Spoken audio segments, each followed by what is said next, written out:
I now go for, yeah, and the 2 lines.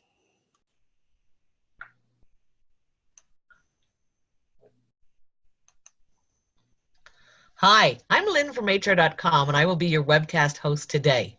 Welcome to Want to Tackle Harassment and Discrimination? Anonymous Reporting is Your Secret Weapon. It's sponsored by Spot and presented by Jessica Collier, the CEO of Spot, and Matthew Yazzie, the Director of Diversity and Inclusion Programs for Women 2.0. This webcast has been pre-approved for HRCI and SHRM credit. Please be sure to attend the complete webcast in order to receive your credits. If you have any questions during the webcast, simply click the Q&A in your webinar controls and type them there. You'll also notice the chat function, which you may use if you need to communicate any questions with us. It's now my pleasure to turn it over to Shaw Taylor from Spot. Welcome everyone, and thanks for joining us today. My name is Shaw Taylor, and I'm the VP of Sales and Marketing at Spot, and I'm your host for today's event. As Lynn mentioned, today's webinar is titled, Want to Tackle Harassment and Discrimination? Anonymous Reporting is Your Secret Weapon. We're excited to have both Jessica Collier and Matthew Yazzie joining us today. A little bit of housekeeping before we get started. If you have any questions at all during the presentation, please type them into the question box in your Ring Central control panel, as mentioned by Lynn earlier today. We'll answer them at the close of the presentation. Let's jump into the first slide. Today's session will cover 5 key areas. First, we'll set the stage by sharing level-setting statistics around harassment and discrimination. Second, we'll share findings as to why H&D in the workplace has gained awareness so quickly. Third, we'll tease out some of the early results of our witness reporting research, which is courtesy of Spot's very own research team. Fourth, we'll introduce Matthew Yazzie, and he'll share his insights via real-world examples that are reshaping the landscape. Finally, we'll tease out a few insights around anonymous reporting and show how Spot's service meets the rapidly evolving market need. Before we jump in, we'd love to go to a polling question, the first polling question of the day. We'd love to see who's actually in the audience by issuing this poll. The question reads, what is your role in your organization? And we'd love to have you pick the closest description to your role. First, HR. Second, people. Third, diversity, inclusion, equity, or something close to that. Fourth, compliance. 5, legal. 6, business line management. And 7, other. Please take a moment, and as you do, we'll wait for a second as the results are tallied.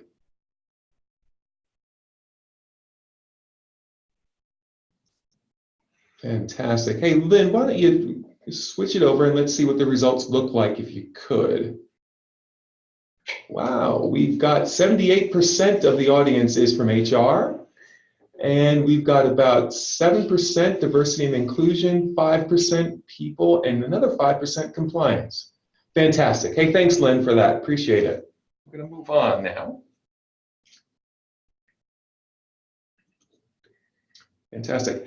Now I have the I have the pleasure of actually introducing Jessica Collier. In addition to being the CEO of Spot, Jessica is also the co-founder and former VP of product at All Turtles, which is a company that builds AI products across the globe.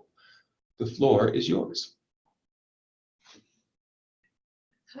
Hi everybody, how's it going? I would love to turn my video on and say hi to everyone, but it looks like I can't, so I'm just going to keep on going. Let's start with what we know about who experiences harassment and discrimination at work and at what rates. So we've reviewed existing academic and governmental research on this topic from the last 10 years or so, and this slide contains a lot of what we've learned.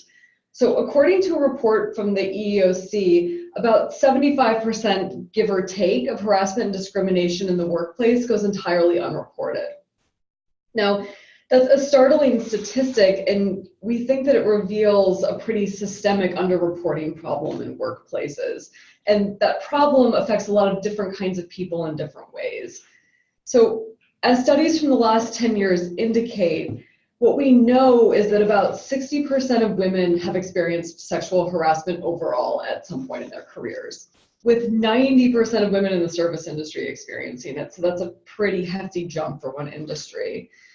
65% of people of color experienced racial discrimination just in one 12-month period, and 97% of LGBTQ plus individuals have reported experiencing various types of harassment at work over time.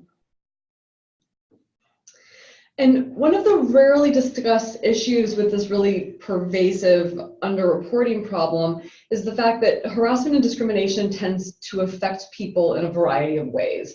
And not all of those consequences are obvious or immediate. So with Spot, for example, which is a reporting tool, when someone documents an incident, we tend to ask them how that incident affected their well-being. And based on hundreds of reports that have been submitted to us for research purposes, we have quite a bit of analysis on the consequences that victims face. So people report feeling disappointed or humiliated. Those do tend to be the emotions that pop up most often. They also report suffering from depression or anxiety, having physical symptoms such as blood pressure issues, losing faith in their organization, and feeling isolated or powerless. And then a very small number even have reported having suicidal thoughts. So some harassment and discrimination is kind of blatantly and obviously awful, but even actions that feel small at work can end up having outsized consequences if they're not addressed. To that end, let's explore a couple of example issues and whether they qualify as harassment or discrimination. We are going to play, is this harassment? So I will run through a couple of examples and then we'll talk about why or why not they qualify as harassment. For example, let's say that you are experiencing clinical depression and your manager makes comments suggesting that depression isn't a real thing and you're just being lazy and maybe need to cheer up a little bit. Or let's say your supervisor makes a homophobic or sexist joke and you're offended, whether or not you are the object of that joke. So are these harassment? I'll give everybody kind of a second to think about it before we continue. Yes, of course, these are all unacceptable behaviors in the workplace. However, they're also technically considered harassment, provided one of a few conditions is true. So if putting up with homophobic jokes becomes a condition of keeping your job, it is harassment. If your manager's comments about your clinical depression are severe enough to create a hostile work environment where you can't adequately or safely perform your job to the level required, that is harassment. And if that same scenario results in an adverse employment decision, so where you feel compelled to quit or you're fired, that is harassment. Okay, let's move on to discrimination. Time to play, is this discrimination? Let's say that your employer doesn't give you a promotion because you're a woman and your manager thinks that you're likely to get pregnant soon. Or let's say you're a qualified job applicant and you don't get hired because the hiring manager doesn't trust Muslims. Finally, let's say you're not invited to a work lunch because you're gay and the colleague organizing the lunch disapproves of your lifestyle. What do we think? Are these discrimination? We'll take a second to think about it. Unequivocally, yes. I think we all know this. These are all examples of disparate treatment where someone is treated differently from their colleagues and that treatment is based on a protected characteristic such as race, gender, sexual orientation, gender identity, religion, age, etc. And these incidents run the gamut of what you might encounter as an HR or diversity and inclusion person. So now, having covered some statistics and examples of harassment and discrimination in the workplace, we're actually quite curious to hear from you all about what the reporting structure for such incidents is like in your organization. So let's go back to Shaw for a poll question. Fantastic. Thanks for teaming me up, Jessica. And Lynn, we are going to run the second poll.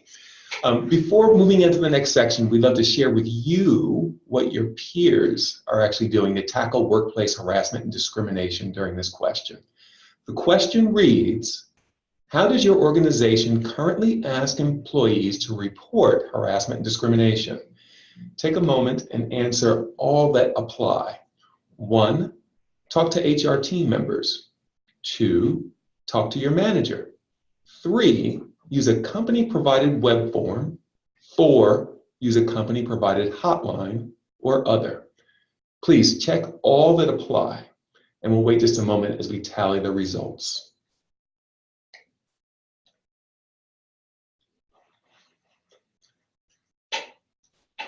Fantastic. Hey, Lynn, can you show the results? Oh, wow, very interesting. So it looks like about 80% asked that you talk to HR members, which is expected. Another 80% asked that you actually talk to your manager. And then the numbers dip. Next up is the hotline at 43%, followed by web form, and a few of you have a couple of other plays as well. That's fantastic information. Thanks for playing along. Let's go to the next slide. Jessica, I'm going to turn it back to you. Great, thanks. So we're going to shift gears a bit now and talk just a little bit about this particular cultural moment that we're all living in. And I think undoubtedly one of the reasons that we are all here talking about workplace harassment and discrimination is that there have been big, splashy, very public developments that have put this issue in the spotlight. So between 2017 and 2018, in a single year, you could say that the Me Too movement changed the nature of the conversation. The Me Too hashtag, which was introduced for women to share stories of their experiences, essentially went viral. It was used, I think, 19 million times just in that one 12-month period. And there are some other kind of startling things that happened as well. The EEOC filed 50% more harassment lawsuits in 2017 than in the previous year. We saw Harvey Weinstein in handcuffs, which I don't think any of us really ever expected. And then, topping it all off were the US Supreme Court confirmation hearings for Brett Kavanaugh, which essentially only added fuel to this particular debate fire on how we handle cases of alleged sexual misconduct. So the Me Too movement, I think, means that people are generally more aware of the issue of harassment than perhaps they've ever been. And that larger awareness is also leading to sweeping legal action. At least 2 states have already passed new laws around workplace harassment. I think we should expect to see more follow.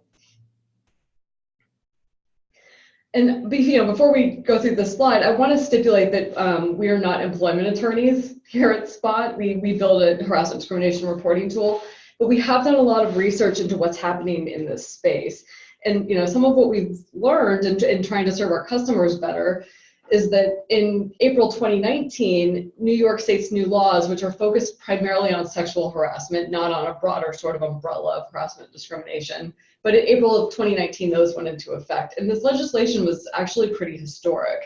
It requires companies of 15 or more to provide annual anti-harassment training and to have a sexual harassment prevention policy, which includes a complaint form for reporting, meaning you have to actually have a form rather than requiring people to talk to a person. So that might not sound like much, but as a legal requirement, it's a pretty big development. And here in California, where I am in San Francisco, new legislation goes into effect in January that covers similar issues. California will actually require harassment training for companies of 5 or more, which is about as small as you can be and still be considered a company. The California legislation also includes a bill that public companies must have at least 1 female on their boards.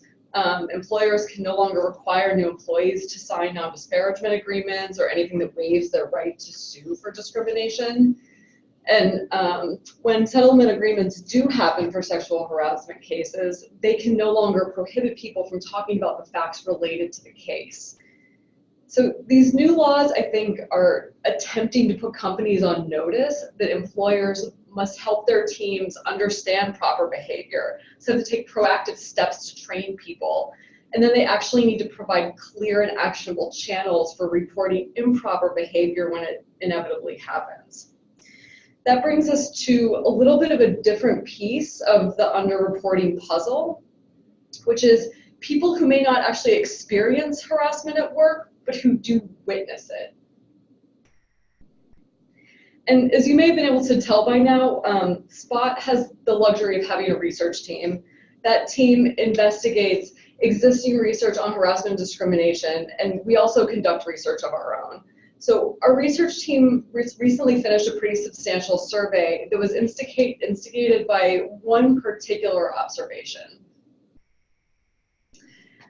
As we analyzed the hundreds of Spot reports that have been contributed for research, we noticed that 60% of them indicated there had been a witness to the incident.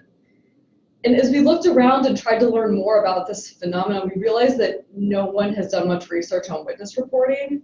So we conducted an international survey to learn more. And what follows in the next few slides is a first look at some of our unreleased preliminary results. So what we learned is that of the incidents at work that are witnessed, 64% of those witnesses tell friends or family members. 46% of them tell their colleagues, so a coworker, your desk mate, somebody you have lunch with at work. Of the ones who tell their colleagues, 54% of them tell someone who is directly on their team. Then perhaps the most startling statistic of all, only 24% tell HR, meaning that 76% of witnesses never report to HR at all. Beyond these statistics, which I think are pretty revealing of a piece of the underreporting problem that we haven't really thought about before, we also learned the top 5 reasons that witnesses don't report to HR. So some of these include people are afraid of the consequences of reporting, which is understandable since the majority of reports result in some form of retaliation if the person who's reporting can be identified. Witnesses also indicated that they believe it's the responsibility of the victim to report and that they're therefore sort of hesitant to interfere. They also tend to assume that everyone already knows the harassment is happening at the company and therefore there's no point to reporting. After all, if everybody already knows, what's the point of sticking your own neck out and telling HR? We also suspect that this statistic has something to do with witnesses not reporting. So if 79% of reports indicate that it's a manager doing the harassing, people are less likely to feel safe or empowered to report those incidents. And I think this is doubly true if they're at a company that requires you to report directly to your manager and doesn't make it possible to do it anonymously. So the sort of TLDR on our witness survey is that witnesses tend to take a few paths, right? They might tell somebody else, a friend, a family member, a colleague. They might keep it entirely to themselves, and a very, very small number of them talk to HR. And interestingly, while that last number is very small, 24% of witnesses who didn't report to HR indicated that they later regretted it, sometimes for decades. So in addition to the phrase regret, respondents used phrases such as shame and embarrassment to describe how they felt about not reporting. Of the small number who did report, 69% of them indicated that they felt proud of their involvement. I think one respondent even said that it made him feel like a hero. So there are consequences for companies to witnesses not reporting. One of the results of witnesses telling friends, family members, colleagues, coworkers, like buddies at work, basically everyone except for HR or leadership, is this sort of social contagion effect. When there are a lot of people talking, but no one in a position to take action knows that anything is going on, there's a feeling that gradually spreads that the company's culture is toxic. In fact, witnesses reported some similar consequences to victims, feelings of isolation and powerlessness or loss of faith in their organization. And I think as people who lead teams and deal with hiring or retention, I think we all know that those feelings can lead to underperformance or a loss of productivity and ultimately to adverse employment decisions such as quitting or getting fired. And I think what everyone on this call, at least this is what I want as a person who has to hire and retain people and wants to create a robust and healthy company culture. think what we all want is the last and currently most infrequent scenario, which is where HR is notified, right? If handled properly, this path could lead to a better outcome for everyone involved. And I know that some companies out there have policies akin to, if you see something, say something. So we're interested in hearing what your companies in particular do around witness reporting. So let's go back to Shaw for a poll question. Great. Hey, thanks, Jessica. Hey, Lynn, if you could actually bring up the third polling question. Right before we actually talk with Matthew, we're going to ask this one question that Jessica brought up. Does your organization actively support witness reporting? 1, yes. 2, kind of. 3, not really sure. 4, not really. Or 5, no. We'll wait just a moment for the results as they come in. And this is a select one option only poll. Let's wait just a moment. Fantastic. Hey, Lynn, can you actually share the results?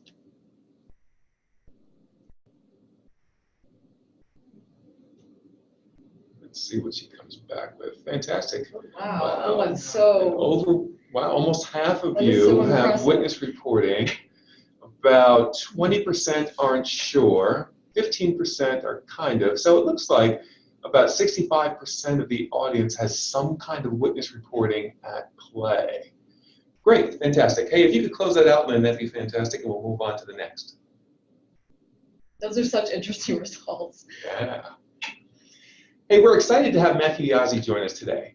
As mentioned, Matthew is the Director of Diversity and Inclusion Programs at Women 2.0, where he's focused on bringing comprehensive and measurable solutions to the diversity space. He's also the founder and CEO of the nonprofit Others Project, the first real-time consolidated and open source initiative dedicated to diversity and inclusion data. Matthew currently serves as an advisor to the board for Project Include. With that, we'll pass the mic along to Matthew. Great, thanks, Shaw, really appreciate it, and thank you, Jessica, for going through that information. I mean, it's really important that we're actually having this discussion and being able to contextualize some really tricky areas, particularly in harassment and discrimination, is I think it's really great to see the engagement we have with people on this call. So what I'd like to say is one of the fundamental truths I think we really need to contend with is that harassment and discrimination happen all the time. I think one of the things I really try to talk to companies about is that by virtue of people being human, we fundamentally have to deal with unconscious or conscious bias on a daily basis. So as long as your organization has at least 2 individuals within the lifetime of your organization, someone will experience some form of discrimination in some capacity. And we know from different research reports as well that having a diverse workforce and having healthy disagreements in the workplace can lead to better creative outcomes and productivity. So what we really are asking right now is what happens when that kind of tension and productive sort of good-sidedness of having that tensionness crosses over into actual harassment and discrimination. In a majority of the organizations with whom I work, the #1 issue that I see happening, particularly in this space that's problematic, is that their internal policies and their reporting are completely unclear. Oftentimes I'll hear leaders and senior leadership say they're fine because they have their only policy is an open door policy. But oftentimes I ask how good is having an open door policy when employees don't know where the door is, or when the door is being held open by a manager, someone in a position of power. This is compounded when you actually add on that extra level of complexity. Particularly when the aggressor is the manager, as highlighted by some of Jessica's research before. Or what happens when the aggressor is as the CEO, a board member, or perhaps an investor or a valuable a partner with your company. In October 2018, last year, the New York Times ended up breaking a story that in the past decade, 3 senior Google executives were protected over the past 10 years over their sexual misconduct. In 2 of those instances, the executives were paid millions of dollars for departing, even though they had no legal obligation to do so. The 3rd executive still remains at the organization in a highly compensated post. And so as companies are having to tackle this issue, one of the things we noticed in that reporting in particular was that at the time, the behavior wasn't necessarily explicitly written out, that behavior was not to be tolerated at the organization. So the company ended up having to backtrack and figure out ways to actually handle this, which in hindsight we now see to be fairly problematic given the way this fundamental shift is happening in the conversation. So having policies that don't actually address these potential conflicts of interest when it comes to leadership or people in positions of power will only continue to alienate employees at your company and will continue to create a culture of fear when it comes to actual reporting. And we really do need to be realistic when it comes to harassment and discrimination. You're not going to be able to handle every single incident that comes by your desk. As noted by the responses, a lot of you are in HR, and I sympathize with a lot of you because you are definitely getting your fair share of workplace dispute requests, as well as things that can go to very sort of more egregious, aggressive sort of behavior. So certainly sympathize with you on that. But it's important for you to be able to provide yourself with some level of reporting tied to some level of risk assessment. We're seeing this fundamental shift right now, and I think the fundamental shift is fundamentally is that following the law for companies is no longer enough. For example, no federal law prohibits bullying in the workplace. So that behavior is often overlooked or tolerated so long as a protected class isn't affected and the line isn't crossed into the behavior being completely illegal.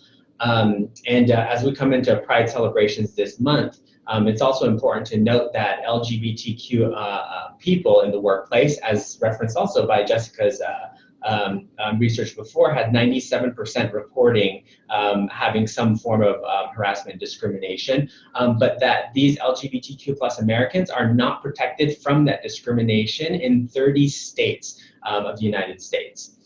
So we really need to shift our way of thinking in that lawsuits are no longer the ultimate litmus test by which companies can measure these effective policies for H&D issues. As a result, companies really do need to evolve their harassment reporting processes and those policies so that they're able to actually properly qualify and quantify that risk to their leadership. The biggest risk to your organization is not knowing what's happening within your organization. And every organization is impacted regardless of size. I've worked with startups as small as 1 person and 2 individuals up to hundreds and thousands and tens of thousands. And the themes still continue to run true. In fact, the more people who are managing people within your company, the greater the risk that you actually may be facing. And the last thing you want to kind of be sort of blindsided by is a Glassdoor review that gets posted and a number of employees tackling on their descriptions of the harassment and discrimination at your organization on a Glassdoor review. So I'd like to actually run you through a few examples of things that I've come across in the past year or so. These are fairly recent, and the unfortunate reality is that I get these requests to help organizations quite often. And the other unfortunate reality is that these probably feel a little too familiar for most of you. So again, sympathize with you if these are some of the issues you're having to deal with on a daily basis. In this first example, we ask ourselves, what do you do when the initial behavior may technically not be illegal, but it ends up leading to discriminatory outcomes? In my example, I was working with a large ride-sharing organization and a team of all male designers. Initially, in the formation of this design team, started having a series of informal meetups outside of work. The offsites were never billed as mandatory, and the scope of them was kept purely social. So no one was actually required to attend any of these things. The team lead would rent a vacation home in Napa or Tahoe, which also usually included a hot tub, and he would provide alcohol and food for these weekends for the team to quote unquote bond. As women were hired onto the team, onto this all-male team, they were eventually sort of invited to these events. But they started growing uncomfortable since most of these evenings, as it started turning the evening, eventually ended with everyone getting into the hot tub. So they were informally sort of referenced internally at this company as the design team's hot tub weekends. Surprisingly enough, women stopped going to these meetups because just of how uncomfortable it made them. But because they weren't mandatory or they weren't billed as official company events, they felt that they couldn't actually report this. Unfortunately, as is often the case in a lot of situations where a majority of the men are in positions of power, these were the events where the top important design projects were actually discussed. What they started noticing, though, over the course of time was that the women, by not attending these events, were unaware of these high-profile projects, and they were not receiving these projects as a result. When they finally started speaking up to the head of HR, nothing was done, quite simply because they didn't feel like anything illegal was technically happening. Eventually, the women on this team turned to the head of diversity, where, again, a lot of diversity professionals, unfortunately, don't have a lot of power and influence in organizations, and nothing was done as well. So the women ended up banding together, and they all decided that they were going to quit on the exact same day. So an unfortunate outcome where something technically wasn't, and it didn't initially start out as illegal, but it did have discriminatory sort of outcomes as a result. In this second example, we explore what do you do when the discriminatory behavior is coming from the group that's supposed to be dealing with stopping discriminatory behavior.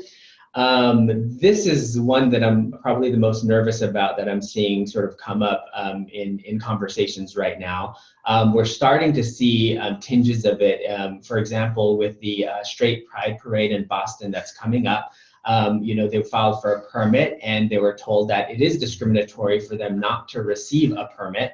And I think companies are ending up having to deal with these issues sort of in this way. So I'll get into this example now.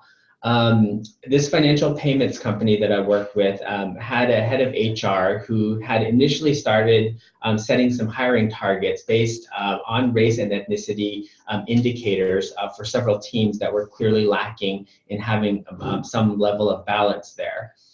So setting these hiring targets, not necessarily a bad thing. It was great that they were self-aware and they were trying to reach out to more underrepresented minorities to bring balance to those teams.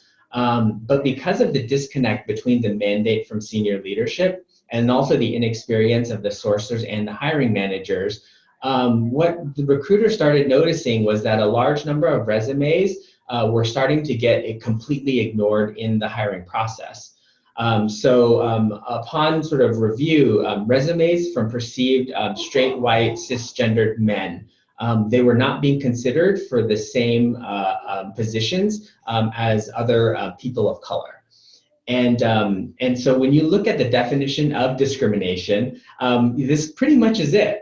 We're excluding a particular group of individuals based on race and ethnicity. The unfortunate sort of aspect of this is that the sourcing and hiring managers saw absolutely no problem with their approach, and it caused tension within the team on how to properly approach diversity hiring. The hiring managers ended up growing frustrated, though, because they felt it was slowing the hiring process, and they were referring to this quite often as just having to hit quotas for their team. As the head of HR tried to resolve some of these issues, this person found themselves receiving no support from senior leadership on the importance of this programming and how to actually discuss this with the hiring managers on why this was elevated. And as a result, the head of HR eventually resigned. The director of diversity had been, for this one company, had been informed of these issues as well. But again, in like the previous example, because this position had very little power and influence in the organization, this person resigned within a few months of the head of HR leaving. In this one particular case, legal action is actually still pending due to just the large-scale nature of the discriminatory behavior that this company exhibited. And now we'll move on to the last example. Here we ask ourselves, what do you do when the behavior seems painfully obvious? This probably will resonate probably the most with everyone. I was working with a sharing economy company where a lead manager for a group had initially started exhibiting some seemingly microaggressive behavior towards women during meetings and in everyday situations at work. Because it was subtle and the perceived nature of it was that they didn't know if it was actually sort of overtly sexist. No one felt any need to report anything. Even the men on the team who were seeing this happen didn't feel enough ownership over the problem to necessarily speak up because it didn't feel explicit. And a number of individuals eventually, as individuals began talking amongst themselves on the team, they just labeled him as a jerk. And they said it felt, working with this kind of behavior just felt like it came with the territory, given his personality. It wasn't until the first set of annual reviews actually came around that his bias became a little bit more explicit. Specifically, the women on the team noticed that in their performance reviews, the words hysterical, overly emotional, and emotionally unstable were used multiple times with only the women on their team in their formal reviews. Of note here, the reviews had actually been formalized in the system. So someone in senior leadership had actually signed off on these reviews. And this was actually used to sort of hinder the career growth for these women in this one particular group. Women on this team were clearly being treated very differently from the rest of the group. And the stress was so severe that it actually caused 2 of the women to take medical leave due to the additional induced stress. Within a 6-month period, all 6 women on the team ended up quitting. Eventually, the team lead was terminated for his behavior, but this took a full year after the initial report came through for the company to actually resolve this. And he was also let go after the fact that 6 women on the team had actually already quit. So now this brings up the big question, what can you do? You're on this call because you're taking the proactive step to try to get ahead of this and try to address current potential harassment and discriminatory issues. So congratulations. It's really great that you're taking the steps for your employees to have a resource for this. But the thing is, you know your business best. And I know a lot of being in this space and working with a large number of organizations, I think it's fairly common for us to want a checklist of items or a series of things that we can simply follow. Do these 3 things and your problems will be solved. But the unfortunate reality is the complexity of these problems, as well as the complexities of the issues that you're dealing with at your company, as well as just how the politics work at your organization, means there's no simple answer here. So one thing I would hope that you kind of take away from today's call is that you do know your business best. You're the person embedded within your organization who knows these problems specifically to your organization. So you should feel empowered to speak up to it as you start identifying this risk. As a part of that, I think one thing that a lot of HR professionals need to do is actually be a little bit more explicit with themselves into how they fit themselves into the reporting structure at the company. As you're looking at your reporting processes, although the policy may be to report to the manager, how often are you notified that these things actually happen? And how often do you notify that these issues are actually resolved? And do you actually have metrics on the turnaround time for employees actually having resolution to their issues? And so if you're not even aware of the issues coming through the pipeline, how are you going to be better at training your even HR managers in that front line of defense to deal with these issues? And then sort of the last point I'd like to make is that it's really important, because you do have a lot of cross-functional relationships within the organization, is that you continue to strengthen those, because it'll help you to identify and address highest risk areas in the fastest way possible. And you'll also be able to build at least some kind of game plan to be able to implement according to which group may be experiencing harassment and discrimination in higher levels than others. So it's super important that you continue to strengthen those relationships. As the reporting culture has evolved, we've made human resources basically the de facto moral police of organizations. But as we can see, there's a lot of other things that end up on your plate. So having robust reporting so that you're actually able to contextualize this to leadership continues to be even more important as we're starting to address these issues in the societal shift we're seeing. Fantastic. Hey, thank you, Matthew, for sharing some of your findings with us. That was fantastic. Again, we're going to bring Jessica back in just a moment. But before we do, I want to remind everybody that if you have questions that you want to share with either Jessica or Matthew, feel free to go ahead and type them in the Q&A box. Next up, we'll bring Jessica back, and she'll briefly share with us how SPOT can address some of the issues discussed in today's presentation. Jessica. Thank you. I'm not going to spend a ton of time talking about our product today, but I will quickly give an overview of how we're attempting to build a solution for underreporting. So our hypothesis with SPOT is that a bot is actually better than a human for helping someone talk through and document an incident of harassment or discrimination. So with a bot, people tend not to feel judged or embarrassed, and properly, at least bots that are properly designed, are less likely to introduce bias into conversations. So with Spot's AI bot, employees can take as long as they need to create a report. They have the option to do it in private, on their phone, outside of business hours when it might not be possible to meet with HR or with their manager. And we use natural language processing to ask questions based on details that the person mentions as they're talking to us about what happened. So the bot actually probes them to recall as many details as possible. And the benefit for HR here is that you get richer, more fully detailed reports straight out of the gate before anyone on your team has spent time on a case at all. And one of the concerns around anonymous reporting always, and I know this, I'm very sympathetic to this, is how will you investigate or resolve cases if you don't know who submitted the report? So one of the things that we've done is to build a way for HR to ask follow-up questions on reports via the bot, so without compromising employee anonymity.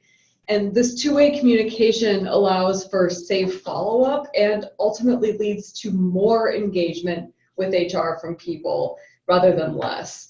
One of our current enterprise customers is DaVita, which is a large medical chain, and their chief people officer recently told Fortune magazine, we actually had nothing to do with this, we're very surprised when it came out, but what he said was that DaVita has seen the number of cases with which employees re-engage rise 60% since integrating SPOT versus its hotline.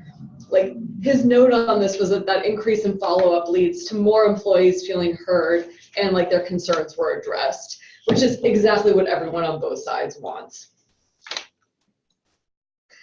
So in other words, we're building SPOT because we think that an anonymous reporting tool can use AI to get better outcomes than HR can get on their own. You end up with better, more thorough documentation that's acquired more efficiently and is less likely to contain bias. you stand to lower the reporting threshold at your company, since both victims and witnesses are more likely to feel safe reporting if they're reporting, to a bot rather than directly to a person. And then with anonymous follow-up, you're also more likely to get the information that you need to resolve cases without anyone being at risk of retaliation. You can probably tell that I'm really excited about what we're building, and a webinar is clearly not the place to do a demo, but if you're at all interested in seeing how the product works, we will be sure to follow up with some links, and you can always feel free to connect with us directly. Our email is just hello@talktospot.com. And thank you so much for your time and attention. It's really been lovely talking to you all. Fantastic. Hey, thanks, Jessica. We are going to take a few questions, and we've got a couple that have come in. But as Jessica mentioned, I'm going to make sure that we actually put or include information about how you can contact us if you do want to kind of get in touch. So we have a couple of questions that came in, and the first one is from Dean. And Dean asks, if we run into any trust issues with employees not trusting the bot will actually be anonymous. I'm going to point that over to Jessica and see if you can answer that. Oh, that's such an interesting question. We did play a lot. So the bot was actually released a year and a half ago. It was the first piece of the product that we built, and we released it to the general public before building out the actual HR tool, because we wanted to see how it would work, basically. We did have some trust issues. We've done extensive user testing over the last year and a half and have made a lot of product changes and iterations around how we present the bot itself. I think one piece that's very important is that we're very clear that the bot is a kind of neutral third party, right? Your company cannot see anything that you type in the chat to the bot, and no one will see what is included in whatever report you produce unless you decide to submit that report to your company. So we've gone through a lot of design work to make sure that the different phases of that process are extremely clear, and that it's always very obvious to people who are creating reports what is happening and what is going to be visible to anyone besides them. Another thing that we've made sure to do is to not store user data for any longer than necessary. As soon as users are finished creating reports with Spot and have the report saved for their private records, and then have either saved it to submit later for their company or submitted to their company, we delete their chat from our browsers. So we're very, very careful with trying to establish trust with employees, and we take a lot of measures to make sure that they can trust us. Great. Hey, we have a couple more questions. Madeline asked the question, and it's going to be a two-part, and it's for Matthew. So I'm going to break it into the two parts of that question. For Matthew, would you say that it is a modern best practice anti-harassment policy, would you say that a modern best practice anti-harassment policy significantly lowers the threshold for harassment-like behavior? I think this is a great question, because I think it's getting to the heart of what actually is that threshold for any individual company. I think the law certainly spells out some very specific things, but given I think some research shows from the nobullying.org has some data that basically states that only about 20% of bullying behavior in the workplace would be considered illegal. And so what we're navigating fundamentally is the definition of threshold for your organization. I was on the founding team for the ethics and compliance group at Google. For 4 years, we worked primarily on implementing code of conduct practices. And so being in such a large, wide-scale sort of organization, I will say that that threshold can change on a daily basis. It can change by the hour even, based on some of the other issues that you may actually be facing. But what I will say is that I think truly innovative companies are actually looking at the policies and tailoring those policies specific to your organization's needs. Fantastic. Hey, Madeline, I know you had a second question, but I'm going to skip down to Alec Avery, because he has another question, and it's coming in from a freshman in college. Fantastic. Thanks for joining the webinar, and Carleton, great school. Hey, Alec asks, I'm wondering how this reporting framework would work in a college environment where it's very difficult for policy changes to be made without strong support from within the administration. Great question. I'll point that over to Jessica. Yeah, that's such a good question. I think universities and higher education environments in general are kind of call it a petri dish for inappropriate behavior, and they do have a startling amount of trouble sort of moving new policy changes through the layers of administration. I think there's also a little bit of a disconnect. There tends to be a disconnect between the interests of the students and the interests of the administration. There's really interesting work being done in how reporting can be supported in college environments. And the biggest thing that I come back to with anything that has to do with working through like bureaucracy and dealing with policy change is just that it becomes harder and harder to make it impossible to change policy if you're hearing from a critical mass of people. And so for me, the problem that really stands to be solved is the underreporting problem. If a college is receiving more and more reports of incidents that are happening, it becomes harder and harder to ignore them and harder to drag their feet on actual policy change. So I think offering a reporting tool that makes people feel safe and like they can actually report without fear of retaliation or without other negative consequences is probably the only way that we're going to see like environments like universities embrace like policy change. Fantastic. Hey, we've got one last question and then we've got to go. But if you do have other questions, either send them to hello@talktospot.com or write them in the chat as we'll be open for another couple of minutes. We have one last question from Madeline. It's part 2 of her question. And she states, Matthew, you mentioned that most companies currently model policy after what is or is not legal. But a smart, modern organization would go further and forbid harassment-like conduct that marginalizes a group or a person based on their status. Is that actually the case, or is there anything else that we should consider there? I think companies, more forward-thinking companies, are modeling policies that evolve, and they definitely reflect kind of the culture of your organization. Having a standard policy handbook, like if your organization has a handbook that no one reads, what's the point of having a handbook, right? And if your handbook says to talk to your manager, when there's an issue, what do you do when that manager, like 79%, you're like, that's a really high number of people who are actually the aggressors in this, or when they're friends with someone in a position of power.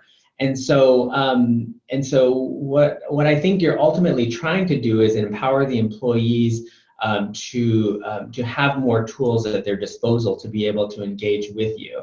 I think more companies that are really doing this fairly well understand that younger employees tend to have just different ways of communicating, which is certainly complex, and we need to evolve those policies to reflect that as well. And also just the nature of kind of the reporting itself. Even research that goes beyond having anonymous chatbots show that just the way you frame questions and the nuances that go into the bias of asking these questions and who is asking the question actually can impact the outcome of the answers. I think, I don't think we've revisited this from a policy perspective, especially from an HR side. So it's really important, I think, for us to maintain sort of that long view in saying that we're trying to define policies that work for your particular organization that actually reflect the values of your specific culture. Because that has greater impact, not just on the reporting aspect. Here we're talking about what happens when things go wrong, but ultimately what we're trying to do is define and contextualize the behavior so that your company does it right. And so how do you actually sort of go on that path so that this is sort of in your toolkit, showing that you actually are a bit more ahead in trying to meaningfully engage with your talent. Fantastic. Hey, thank you, Matthew. Well said. And thank you all for actually coming out today. We're at the closing in on the top of the hour, but we do want to let you know that if you do want to take a look at Spot and actually see it in action, feel free again to connect with us at hello@talktospot.com. Check out our site, talktospot.com again, or give us a ring at 1-833-TRI-SPOT, and we'll be happy to kind of show you some of the things that we've talked about today in theory. Thanks again for joining, everybody, and we will talk to you soon at our next webinar, and you'll see a few soon. Thanks again. Bye now. Thanks, everyone. Thank you.